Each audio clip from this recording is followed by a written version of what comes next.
ಎಲ್ರಿಗೂ ನಮಸ್ಕಾರ. నా సామి రంగా ఫీవర్ ఎలా ఉంది? పండక్కి రెడీనా? మేమంతా ఫుల్ రెడీ.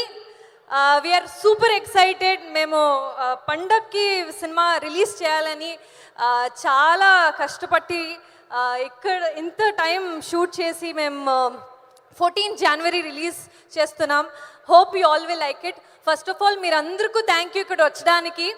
అండ్ నా first glimpse, teaser, trailer, songs ఇవన్నీ చూసి చాలా లవ్ ఇచ్చారు, సపోర్ట్ ఇచ్చారు. Thank you so much. మీకు నచ్చిందా వరాలు క్యారెక్టర్? ఎలా అనిపించింది? ఒక 2 వేరియేషన్స్ ఉన్న క్యారెక్టర్. మీరు టీజర్లో చూస్తే ఒక younger version and at the same time matured version కూడా ఉంది క్యారెక్టర్లో.